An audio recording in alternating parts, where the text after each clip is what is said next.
बिस्मिल्लाहिर्रहमानिर्रहीम। अस्सलाम वालेकुम फ्रेंड्स। आज मेरे पास बहुत ही प्यारी ये सॉफ्ट सी कॉटन है और ये मैं एक बहुत ही प्यारी सी बच्ची मेरी व्यूवर की बेटी है उसका ये ड्रेस ईद का ड्रेस बना रही हूँ, जो कि आप ये जानती है कि समर में भी पहना जा सकता है। फिर आगे चल के 33 इंच लंबाई ली है इसकी कपड़े की और ये मैंने डबल रखा हुआ है और 18 इंच चौड़ाई है इसकी। ये सिर्फ एक पार्ट है, बैक का भी मैंने ये लिया हुआ है।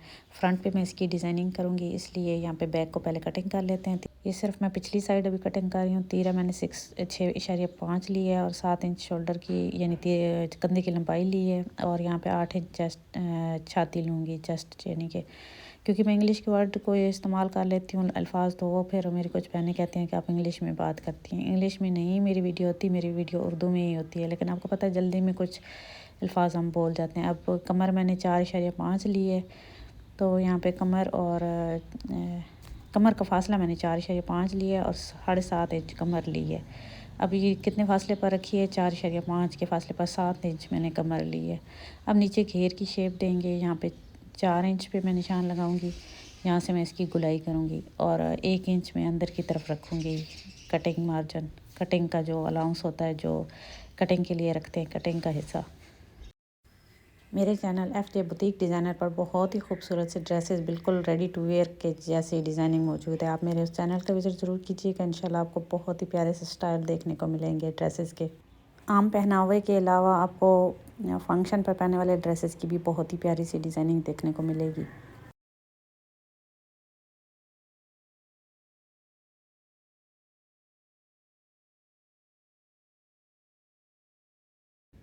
अब ये पिछला हिस्सा कटिंग हो चुका है और अब हम अगले हिस्से के लिए पीस उतारेंगे। अगले हिस्से का पूरा पीस नहीं होगा, ये देखें इस तरीके से ये मैंने डबल पीस लिया और दरमियान का ये पीस लिया है। साइड पे मैं इसकी कलियां डालूंगी इस तरीके से। अब बैक जो है ना, ये पिछली साइड मैंने इसलिए रखी है कि लंबाई पिछली साइड के साथ बिल्कुल बराबर है और चौड़ाई 6.5 है डबल में, और यहाँ पे 2 इंच का निशान लगाएंगे और लंबाई कमर तक लेंगे जितनी कमर थी। अब 2-2 इंच के ये सारे निशान लगा लिए और इन निशानों को आपस में मिला लेंगे। इसके बाद यहाँ पे हम इसकी सिलाई लगा लेंगे और यहाँ से मोड़ के पक्का कर लेंगे। एंड में इसको लाजमी पक्का करना है आखिर में सिलाई को।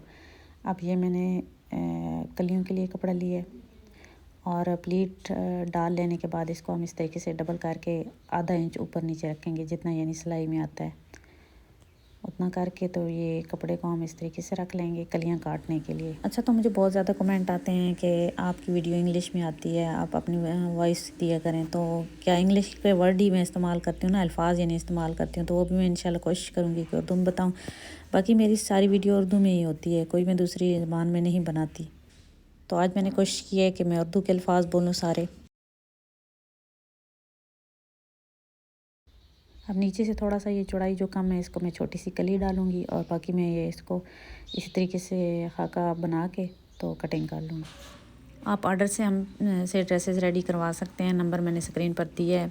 और ख़ुद भी आप इस तरह की डिज़ाइनिंग कर सकते हैं या फिर अपने टेलर को ये डिज़ाइनिंग दिखा के आप इस तरह की डिज़ाइनिंग भी करवा सकते हैं।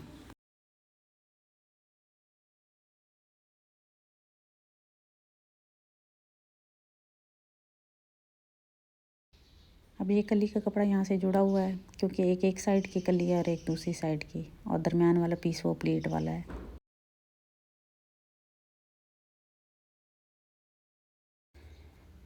और ये जो साइड वाली कलियाँ इन पर मैंने कुछ गोटे से डिज़ाइनिंग करनी है। यूँ देखें तिरछी लाइनें लगा ली हैं, एक साइड पर लाइनें लगाई हैं, दूसरी साइड पर ये मैंने कट लगा के तो निशान बना लिए हैं। अब इन्हीं निशानों के ऊपर हम इस तरीके से तिरछी सिलाइयाँ निशान लगा लेंगे। अब ये एक सीधी पट्टी मैंने ली थी बुकरम की और इसको पर मैंने ये चिपका लिया था पहले पट्टी पर, और फिर साइडों से मोड़ के इसको ग्लू की मदद से मैंने चिपका लिया है। पहले गोटा लगा लिया, फिर साइड से मोड़ के इसको मैंने चिपकाया है ताकि इसकी फिनिशिंग हो जाए। और फिर इसको इस तरीके से गले के लिए तैयार कर लिया है, अच्छे से इसको इस्त्री कर लिया है।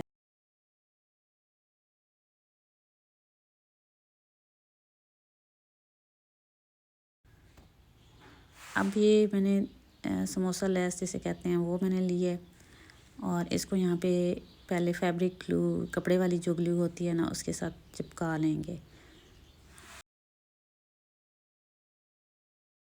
ग्लू हम पट्टी के किनारे किनारे पर लगाएंगे, लेस पर नहीं लगाएंगे क्योंकि लेस छोटी है ना, फिर ग्लू जो है ना वो नज़र ना आए कहीं।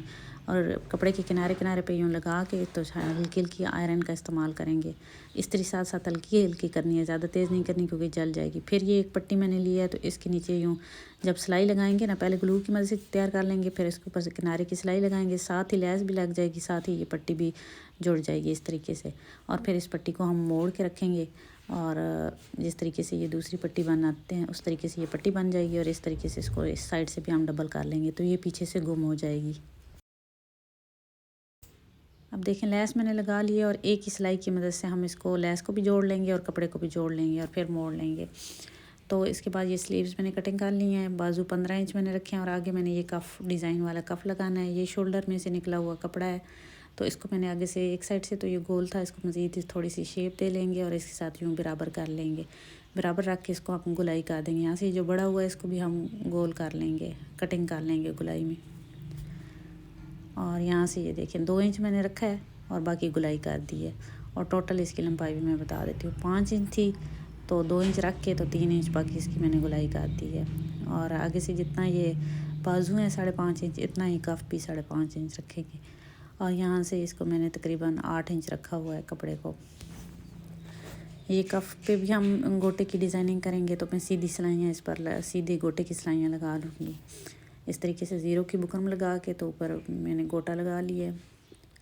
गोटा लगा लेने के बाद इसका एक्स्ट्रा जो साइड से गोटा था वो भी निकाल दिया और इसको कटिंग करके तैयार कर लेंगे। और साथ में मैंने पिछला दूसरा एक कपड़ा इसी तरीके से कटिंग किया है, यानी इसको गुम हम स्टिच करेंगे। लेकिन पहले मैं बताती हूँ आपको किस तरीके से लैस लगानी है। अब यही लैस हम थोड़ा थोड़ा साइड से छोड़ते हुए कपड़े को तो इसको लगा लेंगे और फिर इसी लैस के ऊपर सिलाई चलाते हुए हम दूसरा कपड़ा अटैच करेंगे। वो मैं आपको दिखाती हूँ किस तरीके से। ये देखें फ्रॉक पर ये सिलाई हमने लगा ली है और कमर तक हमने ये गोटा लगाया है और दरमियान में ये देखें प्लेट भी बना लिया और इसको अच्छे से आयरन भी कर लिए। इसको यहाँ से सिलाई भी लगा सकते हैं, लेकिन पहले गले की हम शेप कटिंग कर लेंगे। इसके बाद हम इसको गला लगा लेंगे, बल्कि गला बना लेंगे फ्रंट बैक का। और ये देखें इस तरीके से मैंने इसको किया है गुम। ये जो गोटे जो लैस को लगाने की सिलाई लगाई थी ना, उसी की सिलाई के ऊपर सिलाई चलाते हुए पिछले हिस्से को हमने अटैच किया है ताकि लैस जो है ना वो अच्छे से एक जैसी आए। फिर इसके बाद यहाँ पे कट लगा लेंगे। कट लगा के इसको हम पलट के अच्छे से इस्त्री कर लेंगे। आज तो मैंने कोशिश की है कि मैं जो है इंग्लिश के अल्फाज भी इस्तेमाल ना करूं, क्योंकि यही करती थी मैं। बाकी तो आप मेरी वीडियो जो है वो उर्दू में ही होती है। 5 इंच चौड़ाई और 4.5 इंच लंबाई ली है मैंने गले की और इसकी 2 इंच गहराई ली है और कट जो ली है वो तकरीबन 4.5 इंच नीचे ली है। अब हम गले पहले बना लेंगे, उसके बाद इस पट्टी को हम रखेंगे। गला फ्रंट बैक दोनों के बना लेंगे, अगला पिछला दोनों गला बना लेने के बाद यहाँ पे हम जहाँ तक प्लेट की लंबाई है वहाँ नोक पे हम इसको रखेंगे और इसको बेशक आप ग्लू की मदद से भी पहले लगा सकती हैं। फिर इस पर ये किनारे वाली सिलाई लगा लेंगे और फिर इसकी दरमियान वाली सिलाई लगाएंगे इस तरीके से, ठीक है। बाकी इसकी सिलाई बहुत आसान है, बस बाजू जोड़ें और कफ बाकी सीधा आगे से जोड़ लिए हैं। ये देखें तो खूबसूरत से ये फ़्रॉक तैयार हो चुका है। और जो बैन मैंने ये ऊपर लगाई है ना, इसकी वीडियो मैंने पहले बताई हुई है, लिंक मैं डिस्क्रिप्शन में भी दे दूँगी और जिसको चाहिए हो वो भी बता दे, क्योंकि बार बार एक चीज़ को रिपीट करने से वीडियो बहुत लंबी हो जाती है। और मैंने अलग से ये गले की जो है ना वीडियो दी हुई है बैन की कि किस तरीके से लगती है। मिलते हैं नेक्स्ट वीडियो में, तब